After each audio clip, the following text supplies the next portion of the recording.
L'auteur de ce livre, c'est le bien-aimé frère Digiok. Le titre du livre, Le dessein éternel de Dieu, le dessein éternel de Dieu, de la création de l'homme à l'image de Dieu. Nous sommes au chapitre 2, le premier homme, chapitre 2, le titre c'est le premier homme, partie C. Chapitre 2, partie C. Alors qu'il est resté fidèlement à son poste pendant ces 3 jours et 3 nuits, les habitants lui ont apporté la nourriture et de l'eau. Certains d'entre eux l'ont exhorté à partir et à rejoindre son unité. Il a répondu que les ordres étaient de rester sur place jusqu'à ce qu'on vienne le chercher. Comme il connaissait son rang et faisait confiance à son commandant, il est resté à son poste jusqu'à ce qu'on vienne le chercher. Bien qu'il ait été ridiculisé par certains de ses pairs, il a été félicité par son commandant pour avoir obéi aux ordres. Son option, bien sûr, était de considérer son commandant comme indigne de confiance et donc de faire comme bon lui semblait. Dans ce cas, la fiabilité du commandement était peut-être douteuse, mais pas celle de Dieu. La confiance n'est évidente que lorsque les circonstances ou les antagonismes la remettent en question. Les options de désobéissance, de haine, d'infidélité, etc. existent dans le monde à cause de l'iniquité de Satan. Lorsque Dieu l'a jeté sur la terre, le décor était planté. Tous les ingrédients du péché et toutes les options de choix existaient déjà à ce moment-là, avant que l'homme ne soit placé sur la terre. Dans ce cas, la fiabilité du commandant était peut-être douteuse, mais pas celle de Dieu. La confiance n'est évidente que lorsque les circonstances ou les antagonismes la se remettent en question. Les options de désobéissance, de haine, d'infidélité, etc. existent dans le monde à cause de l'iniquité de Satan. Lorsque Dieu l'a jeté sur la terre, le décor était planté. Tous les ingrédients du péché et toutes les options de choix existaient déjà à ce moment-là, avant que l'homme ne soit placé sur la terre. Le décor est planté. Le décor est planté. Dieu a créé toutes choses. Dieu a créé toutes choses. En parenthèse, y compris l'homme, pour son bon plaisir. Dieu a créé toutes choses, en parenthèse, y compris l'homme, pour son bon plaisir. Les scientifiques aiment nous dire que l'homme est descendu, ou plutôt a pour descendant des formes de vie inférieures.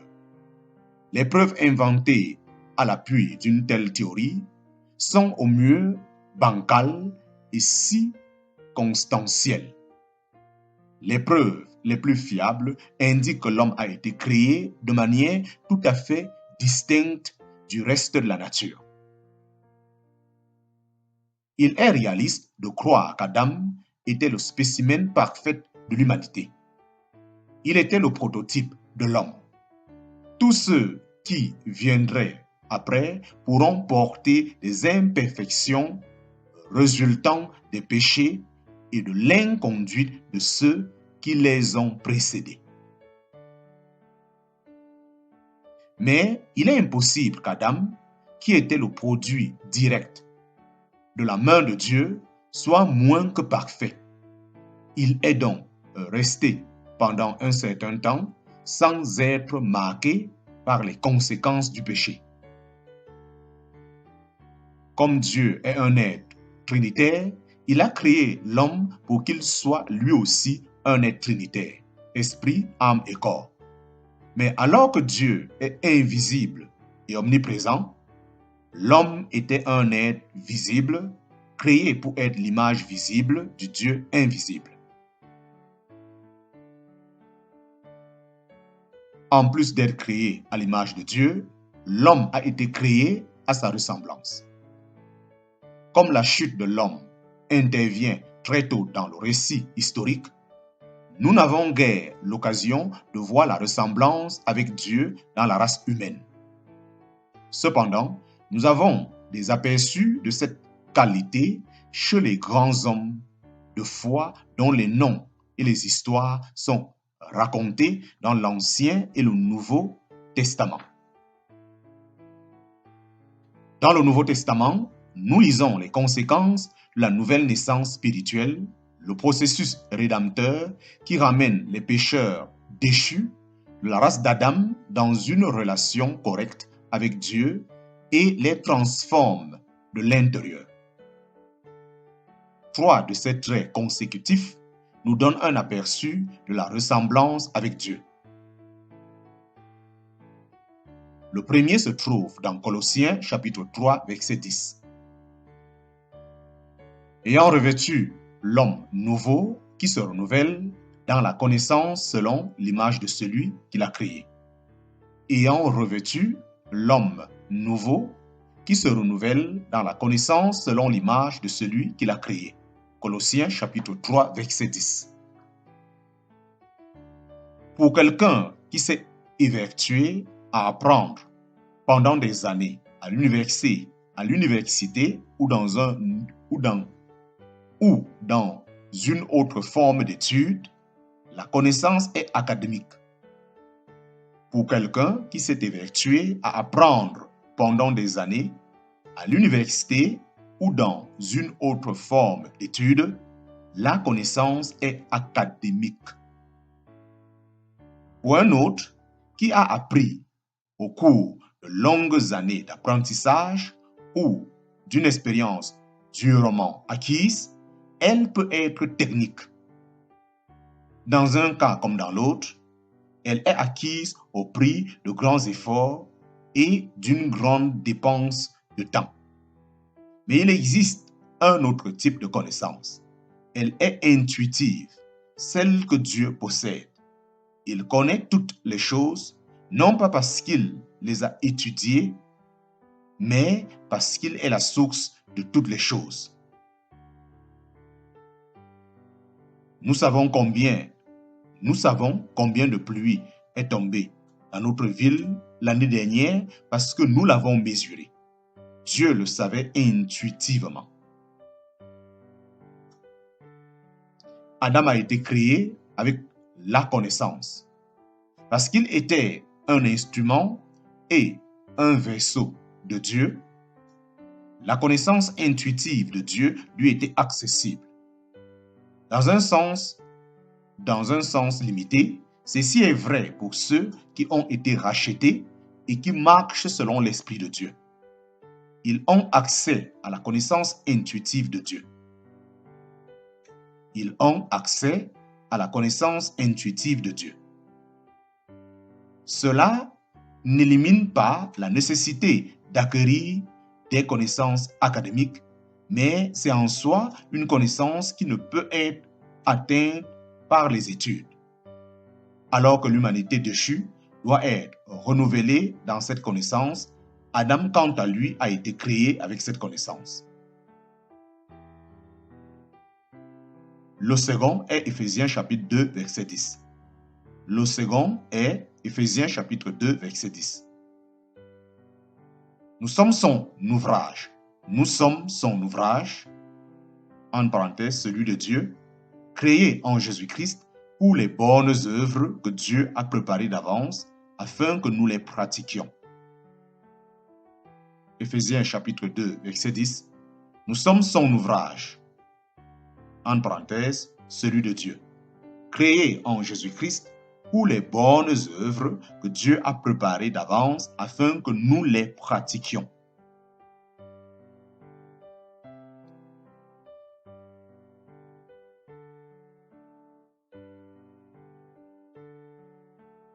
La plupart d'entre nous connaissent bien les choses dont nous avons honte et dont nous sommes déçus, ou du moins que nous ferions différemment si nous en avions l'occasion.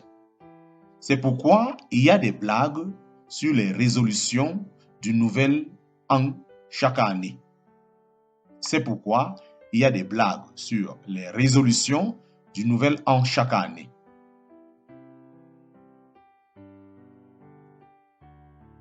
Avant la chute d'Adam, ce dilemme n'existait pas.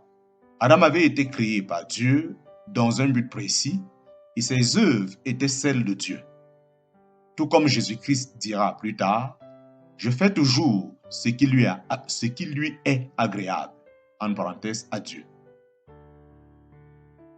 Je fais toujours ce qui lui est agréable, en parenthèse à Dieu. Avant la chute, ce programme pour Adam était automatique. Il n'y avait pas d'autre programme. Ses œuvres étaient exactement ce que Dieu lui inspirait de faire. Dans ses œuvres, il était semblable à Dieu parce que c'était les œuvres de Dieu. Dans notre cas, la régénération,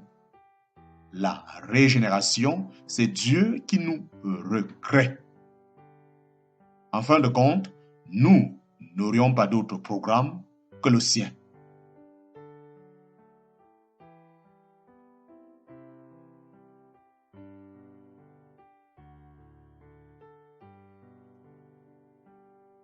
Dans notre cas, la régénération, c'est Dieu qui nous recrée. En fin de compte, nous n'aurions pas d'autre programme que le sien. Le troisième est Éphésiens chapitre 4, versets 23 à 24. À être renouvelé dans l'esprit de votre intelligence et à revêtir l'homme nouveau, créé selon Dieu dans une justice et une sainteté que produit la paix. À être renouvelé dans l'esprit de votre intelligence et à revêtir l'homme nouveau, créé selon Dieu, dans une justice et une sainteté que produit la vérité.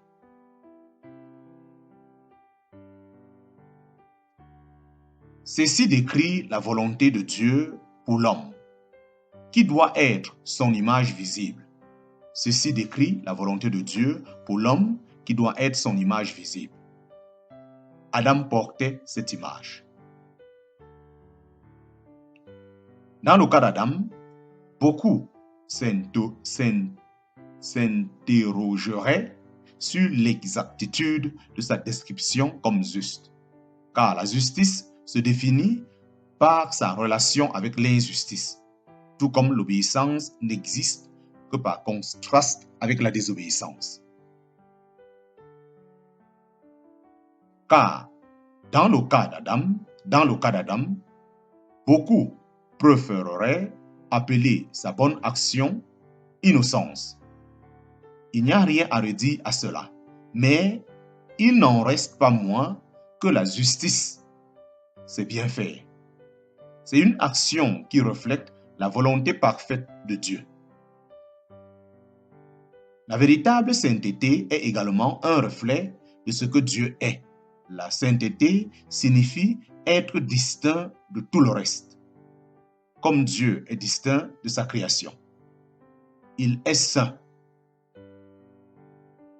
Il est inchangé par tout ce qui l'entoure parce qu'il en est séparé.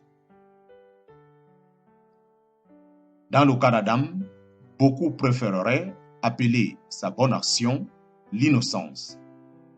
Il n'y a rien à redire à cela, mais il n'en reste pas moins que la justice c'est bien faire.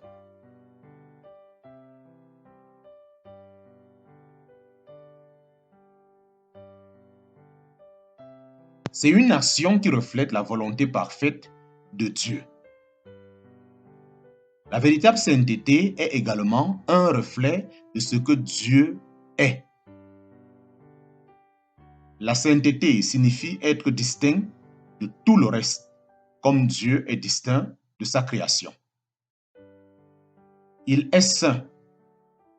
Il est inchangé par tout ce qui l'entoure parce qu'il en est séparé. Parce qu'il en est séparé. Parce qu'il en est séparé.